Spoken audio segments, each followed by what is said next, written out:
की गई। आप देखिए कल परमिशन रद्द करके ये प्रशासन क्या दिखाना चाहता है कि 70 साल के बाद भी हमें आज़ादी नहीं है अपने विचार प्रकट करने की, अपने शहीदों को याद करने की, उनकी याद में हमें श्रद्धांजलि देने के लिए भी इनकी जिस तरह परमिशन से जो चाहिए रवैया आज होगी। देखने को मिला है, क्योंकि आप लोगों ने परमिशन मांगी, परमिशन भी कैंसिल कर दी और यहाँ से लोगों को खदेड़ा भी गया, तो इससे तो कहीं ना कहीं यही लग रहा है कि जो काम अंग्रेजों ने किया भारत देश के लोगों के साथ में, इसी तरह का रवैया भारत की सरकार भारत के लोगों के साथ अगर मैं बात करूँ, क्योंकि भगत सिंह को जिस तरह से फांसी दी गई, वो लोग शहीद हुए, तो उनको कहीं ना कहीं इस सरकारों ने आतंकवादी की श्रेणी में रखा। तो क्या लगता है कि जो बहुजन समाज के ये बच्चे शहीद हुए हैं, कि इनको भी उसी दृष्टि से देख रही हैं? ऐसा यहाँ एक कुछ नहीं है ऐतिहासिक सर। प्रोग्राम होने जा रहा था, लेकिन उसको भी प्रोग्राम को इन्होंने रोक दिया और टेंट वगैरह उखड़वा दिया था इन्होंने, करने नहीं दिया प्रोग्राम। बड़ी मुश्किल से हमने नमस्कार, आप झंडा देख रहे हैं फहराया एनबी पाए। न्यूज़ 24/7 नीलम बोध के साथ। और भारत देश आज़ादी का जश्न मना रहा है। कहीं ना कहीं आज 15 अगस्त को लेकर बहुत बड़े बड़े कार्यक्रम आयोजित किए गए हैं और हो भी रहे हैं। अभी हम देख रहे हैं कि सुबह से लगातार लोग हाथों में तिरंगा झंडा लेकर चल रहे हैं, लेकिन अभी वर्तमान में मैं जहाँ पर हूँ वो है बुलंदशहर। मेरे पीछे देख सकते हैं जिस तरह से बहुजन क्रांति स्तंभ है। ये स्तंभ कोई छोटा मोटा स्तंभ नहीं है साथियों। अगर इस स्तंभ की मैं बात करूँ तो इससे पहले मैं आपको बता दूँ भीमा कोरेगांव। जी हाँ, भीमा कोरेगांव का इतिहास आप सभी जानते होंगे कि जिस तरह से मात्र 500 महार सैनिकों ने 28,000 पेशवाओं के टुकड़े करके उनको मार गिराया था और उन्हीं की याद में हमने देखा कि सूर्य स्तंभ की स्थापना की गई। और उसी तर्ज पर आज हम देख रहे हैं यहाँ पर जो बहुजन क्रांति स्तंभ है उसका निर्माण किया गया है। और साथियों, ये वो स्तंभ है जब 2 अप्रैल के आंदोलन में बहुजन समाज के 12-13 युवाओं ने अपना बलिदान दिया और उन्हीं की स्मृति में ये बहुजन क्रांति स्तंभ यहाँ पर बनवाया गया है। तो आइए एक बार मैं आपको अंदर लेकर चलती हूँ। कुछ लोगों से जानना चाहेंगे कि इस स्तंभ को किन लोगों ने बनवाया, क्यों बनवाया और क्या उद्देश्य था इसका। नाम क्या आपका? किशन स्वरूप नाम है मेरा। मैं इस निर्माण समिति का उपाध्यक्ष हूँ। जी। और जो 2018 में जो क्रांति हुई थी हमारे बहुजन समाज के लोगों ने और SC ST OBC सभी ने मिलकर ये करा था ये आंदोलन, उसमें जिन्होंने शहादत दी थी उनकी याद में बहुजन क्रांति स्तंभ की स्थापना हुई। काफ़ी लोगों का सहयोग है, बड़े लोगों ने बढ़ चढ़ के हिस्सा दिया इसमें, इस क्रांति स्तंभ को। उन्होंने बताया कि उन लोगों ने कि हमारा समाज भी क्रांति कर सकता है, अगर तुम हमें पिन चुबाओगे तो दर्द तो हमारे भी होता है, तो हमारा समाज भी क्रांति कर सकता है। लेकिन दमनकारी नीति आज भी पीछा नहीं छोड़ रही है। यहाँ एक ऐतिहासिक प्रोग्राम होने जा रहा था, लेकिन उसको भी प्रोग्राम को इन्होंने रोक दिया और टेंट वगैरह उखड़वा दिया था इन्होंने, करने नहीं दिया प्रोग्राम। बड़ी मुश्किल से हमने झंडा फहराया पाए, जो सुबह हमारा कार्यक्रम हुआ है। बाकी जो और कोई कार्यक्रम यहाँ कुछ हुआ नहीं। कार्यक्रम को रोका क्यों गया सर? कार्यक्रम सबसे बड़ा तो आप जानते हो, पीछे जो हमारे खड़े हैं बहुजन क्रांति स्तंभ, बहुजन जहाँ नाम आता है, अगर बहुजनों को तो वैसे तितर बितर करने की कोशिश करती हैं ये ताकतें। लेकिन कोई गलत काम तो नहीं कर रहे थे ना आप यहाँ पर? गलत काम तो कोई नहीं, कोई एक पढ़ा लिखा इंसान भी है स्तंभ इस परिसर में आ जाएगा और चारों तरफ जितने अभिलेख हैं उनको पढ़ लेगा ना एक बार, तो वो भी समझेगा हाँ ये शांति का प्रतीक है ना है। लेकिन लोगों ने कोशिश नहीं करी इसको जानने की, ये है चीज़ क्या। आप सारे अभिलेख देखना, आप दिखाना अपने उसमें जो क्या क्या लिखे हैं, इसमें शांति के संदेश लिखे हुए हैं, सारे बुद्ध के संदेश लिखे हुए हैं। लेकिन उन लोगों ने इसको भी समझते हैं कि हम यहाँ कोई गलत गतिविधि कर रहे हैं। बहुजन कहीं एक नहीं होने देते, ना किसी स्तंभ पे, ना किसी संगठन में, ना किसी पार्टी में। उनको कोशिश करते हैं कि आपस में बटे रहें। सर, जानना चाहूँगी जिस तरह से अगर हम आज बात करें संख्या की, बहुजन समाज के लोग 85% है और जो कुछ परसेंट लोग हैं उनको भी आप अच्छी तरह से जानते हैं। लेकिन आज के इस कार्यक्रम में बहुत ही प्रशासनिक तौर पे बड़े बड़े अधिकारी सम्मिलित हुए थे, उनकी भी यहाँ पर एक तरह से भागीदारी रही थी, फिर भी ये कार्यक्रम रोका गया। काफ़ी बड़े बड़े पदाधिकारी आए भी हैं और आने की संभावना भी थी। आप सामने देखोगे DGP पृथ्वीराज जी भी खड़े हैं सामने, जो हिमाचल से, वो भी हैं और भी बहुत बड़े लोग आए हुए हैं। लेकिन प्रशासन ने पूरी अपनी ताकत, जहाँ उनकी सत्ता होती है वो तो पूरा दमन करते हैं हर तरह से उनकी लेकिन सर, इन पदाधिकारियों ने कुछ नहीं किया। पूरी कोशिश करी। उन्हें शांति के प्रिय, पता बुद्ध के मानने वाले हैं, बुद्ध के मानने वाले हमेशा शांति का रूप अपनाते हैं। उन्होंने शांति के द्वारा चाहा था कि कार्यक्रम हो जाए, आराम से करने दें, लेकिन उन्होंने ना किए। सर, जो ये कार्यक्रम था ये खाली सिर्फ शांति स्थापित करने के लिए नहीं था, बल्कि आपके अधिकारों की लड़ाई थी, ये मान सम्मान की लड़ाई थी। तो उसके लिए बहुजन समाज के लोगों ने किस तरह से यहाँ पर एक प्रदर्शन किया या अपनी ताकत दिखाने का प्रयास किया? ताकत दिखाने का नहीं, आने वाले समय में यहाँ पर एक हम बड़ा प्रोग्राम करेंगे, लेकिन हाँ हम कोर्ट से परमिशन लेंगे। अगर कोर्ट में फिर लड़ाई लड़ेंगे, लंबी लड़ाई लड़ेंगे, लंबा समय लेकर लड़ाई लड़ेंगे हम, जो कोर्ट के द्वारा परमिशन लेकर तब यहाँ प्रोग्राम हम करेंगे। ये स्तंभ अगर ऐसा नहीं है कि ये स्तंभ की जो है ख्याति खत्म हो जाएगी, ये तो दिनों दिन और बढ़ता रहता है। जहाँ पर 4 आदमी आ रहे थे अब 16 आने लगे, 16 आएंगे तो 164 आएंगे, ये तो दिनों दिन बढ़ता जाएगा। हमारी बुरी अच्छाई जो भी यहाँ से चीज़ जाएंगी वो दूर दूर तक फैलेगी। वो लीगल इशू क्या है जिसके लिए आप कोर्ट जाएंगे? कोर्ट ही जाएंगे, परमिशन हमें देते नहीं है, बार बार हमारी परमिशन कैंसिल करते हैं, कारण भी नहीं लिख के देते हमें क्यों परमिशन हमारी काट देते हैं। तो उसी के लिए हम कोर्ट जाएंगे और वहाँ से परमिशन लेंगे। आने वाले समय में फिर हम प्रोग्राम करेंगे एक बड़ा। क्या लिखित में आप लोगों ने परमिशन मांगी थी? बिल्कुल लिखित में परमिशन पहले भी मांगी थी और अब भी मांगी परमिशन। उसकी कॉपी है आपके हमारे पास? आप देख सकते हैं, हमारे जो निर्माण समिति के हैं सदस्य, उनके पास है परमिशन। आप उसको देख कर या फोटो डाल सकते हैं अपने चैनल में। तो इसी कड़ी में हमारे साथ में समिति के कुछ और लोग हैं, उनसे भी जुड़ने का प्रयास करूंगी। सर, जिस तरह से पूरा घटनाक्रम रहा, कहीं ना कहीं एक सोचने वाली बात है कि जब जब बहुजन समाज के लोग इकट्ठे होते हैं तो प्रशासन की तरफ से इस तरह का रवैया अपनाया जाता है। तो इन चीज़ों को लेकर क्या सीख लिया आपने और आगे किस तरह से काम करेंगे? आज की घटनाक्रम हुई है, क्या ये बहुजन समाज का अपमान नहीं है? निश्चित ही ये बहुजन समाज का अपमान है, और सोचने वाली बात ये है कि हम कब तक ये अपमान सहते रहेंगे। पिछली बार भी हमें परमिशन नहीं मिली, इस बार भी परमिशन नहीं मिली, जबकि हम यहाँ पे आज 15 अगस्त है और स्वतंत्रता दिवस मनाने के लिए इकट्ठे हुए थे। और उसी के साथ जो 2 अप्रैल 2018 को जो 13 लोग शहीद हुए थे, उनका हम सम्मान करना चाहते थे। केवल इतनी सी बात थी, लेकिन उसमें भी सरकार ने हमें परमिशन नहीं दी। कितने दिन पहले परमिशन रद्द किया सर? पर ये 14 कल ही इन्होंने रद्द की है, और पिछली बार तो मैंने बहुत पहले परमिशन मांगी थी इनसे, बहुत पहले अर्जी दे दी थी, तब भी नहीं दी। इस बार मैंने सोचा था कि एक दिन पहले इनको इंटीमेट कर देंगे, क्योंकि ये 15 अगस्त है, इसमें हमें परमिशन की लेने की ज़रूरत भी नहीं थी। इनफैक्ट बहुजन समाज के लोगों से इतना द्वेष क्यों? अब ये तो इनको सोचना है कि क्यों ये हमसे क्यों ये इतना डरते हैं। नहीं, कभी आप लोगों ने विचार नहीं किया, क्योंकि लगातार आप लोग कार्यक्रम करते हैं, परमिशन मांगते हैं, परमिशन कैंसिल हो जाती, तो कहीं ना कहीं इन चीज़ों को लेकर भी तो एक मंथन करती होगी कमेटी? हाँ, बिल्कुल करती है मंथन।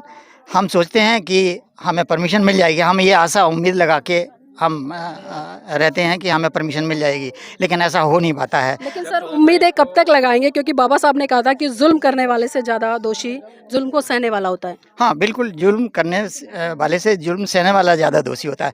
आगे चल के ये होगा कि हम परमिशन नहीं भी लें, तब भी यहाँ लोग आएंगे। आज 10,000 इकट्ठे हुए हैं, अगली बार 20,000 होंगे, और इसके बाद ये संख्या बढ़ती जाएगी। एक समय ऐसा आएगा कि हमें परमिशन लेने की भी ज़रूरत नहीं पड़ेगी। सर, ये बहुजन समाज के मान सम्मान और अधिकारों का मामला था, तो आप लोगों ने रिट फाइल क्यों नहीं किया इसके खिलाफ? अब कमेटी हम बैठेंगे और डिसाइड करेंगे कि आगे की क्या रणनीति होनी चाहिए। तो अभी क्या सोचा है वर्तमान में? अभी प्रेस मीट करेंगे। अभी प्रेस मीट करेंगे। जी, अशोक जी भी यहाँ पर आए थे, उनकी क्या प्रतिक्रिया रही? अब उनका अपना विचार है, वो एक्चुअली ब्यूरोक्रेट हैं, उनके बारे में मैंने ज़्यादा कुछ नहीं कह सकता। जी, तो अभी जो तमाम लोग यहाँ पर खड़े हैं, इन लोगों की क्या प्रतिक्रिया रही, क्या सोच रहे हैं आगे, किस तरह की रणनीतियाँ बनाएंगे? हमें अब हमारी जो कमेटी है वो इकट्ठी होगी, एक साथ बैठेंगे, तब हम डिसाइड करेंगे कि आगे हमारी क्या मूवमेंट होगी। इसी कड़ी में कुछ महिला साथी भी हैं, उनसे भी जुड़ने का प्रयास करेंगे। मैडम, नाम क्या है? मैं रजिता राज हूँ और मैं इसमें यहाँ पे बहुजन स्तंभ को देखने के लिए आई हूँ। और क्योंकि ये एक पहला 2 अप्रैल का ऐसा आंदोलन था जिसमें हमारे 13 क्रांतिकारी बच्चे जो हैं और शहीद हुए हैं। ऐसा किसी भी आंदोलन में नहीं हुआ है। ये विश्व का पहला आंदोलन ऐसा था जिसको बहुत ख़राब करने की कोशिश की गई। आप देखिए, कल परमिशन रद्द करके ये प्रशासन क्या दिखाना चाहता है कि 70 साल के बाद भी हमें आज़ादी नहीं है अपने विचार प्रकट करने की, अपने शहीदों को याद करने की, उनकी याद में हमें श्रद्धांजलि देने के लिए भी इनकी परमिशन चाहिए होगी। कहाँ है ये सिस्टम? कहाँ है आज़ादी? और जब ये माताएं हैं जिनका बेटा शहीद हुआ है, इनको क्या मतलब, ये इतनी दूर से आई हैं, तो क्या यहाँ पे हम उनको थोड़े उसमें एक टेंट लगा के, कुर्सियाँ लगा के, और पूरा उनकी प्रशासन क्या मतलब, आज़ादी के 70वां दिवस आप मना रहे हो और सड़कों पे ये कावड़ चलते हैं तो इनको हेल्प की जाती है, ठीक है। और यहाँ पे इतना परिवार पूरा आया हुआ है जो श्रद्धांजलि दे रहा है, जो हमारे आंदोलनकारी बच्चे शहीद हुए हैं, उनके लिए कुछ भी कोई सद्भावना किसी उसमें नहीं है। तो इसलिए बहुजन समाज को जो है यहाँ से प्रण करना होगा, इनको सही जो इन्होंने बलिदान दिया है उस बलिदान को याद करके कुर्बानी करने का, कि हम इस मूवमेंट को आगे और बढ़ाएंगे। क्या ये दबा देंगे? ये मूवमेंट और बढ़ेगी। ये 2 अप्रैल है ना, तो ये हर महीने 2 अप्रैल आता रहेगा। लेकिन सरकारें तो जिस तरह से लगातार बात कर रही है कि हम आज़ादी का अमृत महोत्सव मना रहे हैं और पूरे देश में कहीं ना कहीं एक भाईचारे की स्थापना हो चुकी है और पूरे भारत के लोग आज स्वतंत्र, तो क्या लगता है कि भारत की जो सरकारें हैं उनकी करनी कथनी में फ़र्क है? आपको लग ही रहा है जो वो कहते हैं क्या वो करते हैं? इस प्रशासन में आप देख लीजिए, हमें अपना एक सेलिब्रेशन करने के लिए बहुजन स्तंभ, जो एशिया का पहला स्तंभ बना है, जिसमें सबसे बड़ा आंदोलन, आज तक जितने आंदोलन हुए हैं कोई क्रांतिकारी शहीद नहीं हुए, हमारे इसमें 13 क्रांतिकारी बच्चे शहीद हुए हैं, जवान शहीद हुए हैं। तो उनके लिए क्या हमें हमें उनको उनको उनके तलवे चढ़ने पड़ेंगे कि हमें परमिशन दो, हम श्रद्धांजलि, हमें इकट्ठे होने के लिए भी उनकी परमिशन चाहिए? जबकि वो अभी आप रोड पे आते हुए आपने देखा होगा कि कितनी वो तिरंगे झंडे लेके फिर रहे हैं और सारा कुछ जा रहे हैं। अगर बहुजन समाज एक जगह पे इकट्ठा होना चाहता है, अपने अधिकारों को जान रहा है, तो इनको इतनी वो क्यों हो रही है? क्योंकि जो ये कहते हैं वो करते नहीं है। करनी और करने में आपको पता ही है इस सरकार का क्या रवैया, आप मेरे से ज़्यादा तो आपका टीवी जानता है कि बेटियों के साथ, महिलाओं के साथ कितना शोषण हो रहा है। जो ये कहते हैं क्या वो सही है? मैडम, जिस तरह से अगर मैं बात करूं, क्योंकि भगत सिंह को जिस तरह से फांसी दी गई, वो लोग शहीद हुए, तो उनको कहीं ना कहीं सरकारों ने आतंकवादी की श्रेणी में रखा। तो क्या लगता है कि जो बहुजन समाज के ये बच्चे शहीद हुए हैं, कि इनको भी उसी दृष्टि से देख रही हैं? ऐसा कुछ नहीं है। सरकार देखना चाहती है तो फिर भगत सिंह का क्यों वो करते हैं? भगत सिंह की फोटो हर जगह क्यों लगाई जाती है? आम आदमी पार्टी फोटो इसको यूज़ करता है। जब भी कोई शहीदियों के नाम आते हैं तो भगत सिंह का ही क्यों किया जाता है? ऐसे ही हमारे ये बच्चे हैं जो आंदोलनकारी हैं, और इनको भी हम नहीं मानते कि ये वो हैं, ये क्रांतिकारी हैं और क्रांतिकारी ही रहेंगे। इनको आतंकवादी कोई सरकार का, हमें बहुजन समाज को कोई फर्क नहीं पड़ता। कि जिस तरह से जो रवैया आज देखने को मिला, क्योंकि आप लोगों ने परमिशन मांगी, परमिशन भी कैंसिल कर दी और यहाँ से लोगों को खदेड़ा भी गया, तो इससे तो कहीं ना कहीं यही लग रहा है कि जो काम अंग्रेजों ने किया भारत देश के लोगों के साथ में, इसी तरह का रवैया भारत की सरकार भारत के लोगों के साथ कर रही है। तो वो तो कर रही है। आप ये देखो ना कि ये सारी चीज़ें जो है ये सरकार ख़त्म ही करना चाहती है। बाबा साहब के संविधान के अकॉर्डिंग हम लोग जनता के लिए लोकतंत्र द्वारा ये चुनी हुई सरकार है और ये हमारे प्रतिनिधि हैं। ये तो इस चीज़ को मानना ही नहीं चाहती है, तो संविधान को, बाबा साहब की विचारधारा को और बहुजन को दबा के रखना चाहते हैं। वो बहुजन दबने वाला नहीं है। तो देखिए, यहाँ पर बहुत बड़ा सवाल खड़ा हो जाता है, और खासकर आज जो बहुजन समाज अपनी अस्मिता के लिए लड़ रहा है, अपने मान सम्मान के लिए लड़ रहा है, लेकिन वो मान सम्मान भी सरकार देने के लिए तैयार नहीं है। तो कहीं ना कहीं बहुत ही एक सोचने वाली बात है कि आज बहुजन समाज आखिर किस दिशा में संगठित होकर आगे अपने हक अधिकारों के लिए लड़ेगा। यहाँ पर मेरे साथ में माता जी भी हैं, इनका बेटा शहीद हुआ था 2 अप्रैल के आंदोलन में, जिस तरह से बहुत ही दुख भरी बात है। तो माता जी से भी जानना चाहूँगी, माता जी आप आए यहाँ पर, आज जिस तरह से पुलिस का रवैया देखने को मिला, तो क्या लगता है कि ऐसे में आप लोग आज़ाद हैं? नहीं। देखिए, माता जी भावुक हैं, और भी परिवार के लोग यहाँ पर आए हैं, बहुत सारी महिलाएं हैं, लेकिन इसी कड़ी में क्योंकि महिलाएं हैं बहुत जल्दी भावुक हो जाती हैं, मैं सर से भी जानने का प्रयास करूंगी। सर, आज का जो रवैया रहा प्रशासन की तरफ से, क्या कहना चाहेंगे? ये एक रवैया हमें कल ही देखने को नहीं मिला। जब से ये क्रूर भाजपा आरएसएस की सरकार इस देश में आई है, तब से जो दबे कुचला समाज है, हमारा शोषित वंचित समाज है, दलित, पिछड़े, आदिवासी और अल्पसंख्यक जो समाज है, उनको भरपूर तरीके से दबाने की और कुचलने की कोशिश हो रही है।